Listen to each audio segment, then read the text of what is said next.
ఒకవైపు ప్రకాశం బ్యారేజ్లో కొంత వరద ఉధృతి తగ్గుతోంది. అయితే ధర్మపురి వద్ద మాత్రం గోదావరి ఉగ్ర రూపం దాల్చింది. ఎగువన కురుస్తున్న వర్షాలకు తోడు కడం ఎస్ఆర్ఎస్పీ నుంచి భారీగా వరద వస్తోంది. దాంతో పుష్కర ఘాట్లను తాకి వరద ప్రవహిస్తోంది. ఇప్పటికే శ్రాద్ధ మండలం నీట మునిగింది.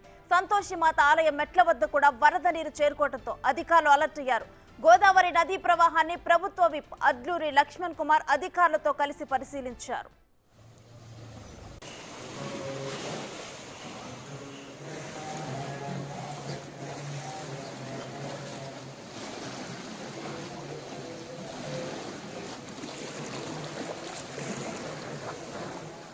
గోదావరి ఉగ్ర రూపం దాలుస్తున్న దృశ్యాలను చూస్తున్నాం. ధర్మపురి వద్ద గోదావరి ఉగ్ర రూపం దాల్చింది. ఎగువన కురుస్తున్న వర్షాలకు తోడు ఇటు కడం ఎస్ఆర్ఎస్పీ నుంచి కూడా భారీగా వరద నీరు వస్తోంది. ఇక దాంతో పుష్కర ఘాట్లను తాకి వరద ప్రవహిస్తోంది. ఇప్పటికే శ్రాద్ధ మండలం నీట మునిగింది. సంతోషిమాత ఆలయ మెట్ల వద్దకు కూడా వరద నీరు చేరుకోవడంతో అధికారులు అలర్ట్ అయ్యారు. గోదావరి నదీ ప్రవాహాన్ని ప్రభుత్వ విప్ అడ్లూరి లక్ష్మణ్ కుమార్ అధికారులతో కలిసి పరిశీలించారు.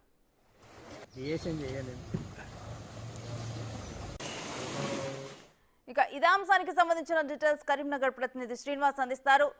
శ్రీనివాస్, ప్రస్తుత గోదావరి పరిస్థితిపై డీటెయిల్స్ ఏంటి?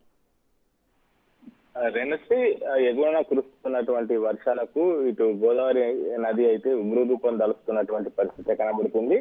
అయితే ఇటు మహారాష్ట్రతో పాటుగా ఆదిలాబాద్ జిల్లా లోపల పెద్ద ఎత్తున కూడా ఇటు వర్షం కురిసినటువంటి నేపథ్యం లోపల ఇప్పుడు ధర్మపురి వద్ద గోదావరి దగ్గర ఉధృతి పెరిగిందని చెప్పుకోవచ్చు.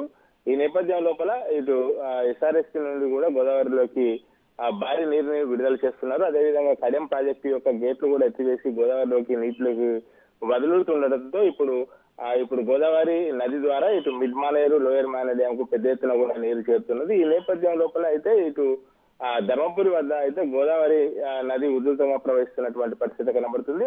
అక్కడ పుష్కర ఘాటును తాకి గోదావరి నది ప్రవహిస్తున్నటువంటి పరిస్థితి కనబడుతుంది. అయితే అక్కడ ఉన్నటువంటి శ్రాద్ధ మండపం కూడా ఇప్పటి వరకు నీటి లోపల మునిగిపోయినటువంటి పరిస్థితి అయితే కనబడుతుంది. సంతోషమాత ఆలయం వద్ద కూడా ఇటు నీరు చేరుకోవడంతో ఇటు గోదావరి సమీపం లోపల ఉన్నటువంటి అధికారులతో పాటుగా ఇటు ప్రభుత్వ విప్ అడ్లూరి లక్ష్మణ్ కుమార్ కూడా గోదావరి యొక్క పరిస్థితిని అక్కడికి వెళ్లి పరిశీలించడం కూడా జరిగింది. ఈ నేపథ్యం లోపల అక్కడ ఉన్నటువంటి అధికారులను అలాంటి కూడా చేయడం జరిగింది.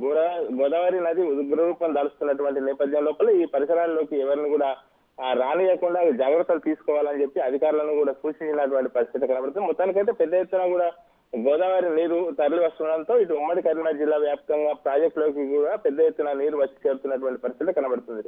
అయితే శ్రీనివాస్, ఇప్పటికే తెలుగు రాష్ట్రాల్లో పడిన వర్షాలు అయితే తీవ్ర నష్టాన్ని మిగులుస్తున్నాయి. మరి ఇప్పుడు గోదావరి దగ్గర ఇటువంటి పరిస్థితులు ఉన్న నేపథ్యంలో అధికారులు ఎటువంటి అలర్ట్నెస్ ని ఫాలో అవుతున్నారు? ఇటు పైన ఎగువన కురిసినటువంటి వర్షాల నేపథ్యం లోపల గోదావరి నిండుగా ప్రవహిస్తుంది. ఈ నేపథ్యం లోపల ఇటు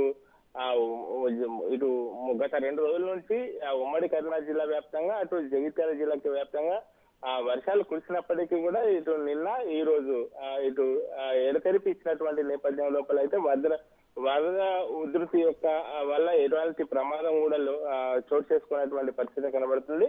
కానీ గోదావరి ఉధృతంగా ప్రవహిస్తున్నటువంటి నేపథ్యం లోపల అయితే అటువంటి పరిసరాలకు ఎవరు వెళ్ళొద్దు అని చెప్పి అయితే ఇప్పటికే అధికారులు సూచించినటువంటి పరిస్థితి కనబడుతుంది. తగు జాగ్రత్తలు కూడా గోదావరి నది వద్ద ధర్మపురి ఆలయం వద్ద తీసుకుంటున్నటువంటి పరిస్థితి కనబడుతుంది.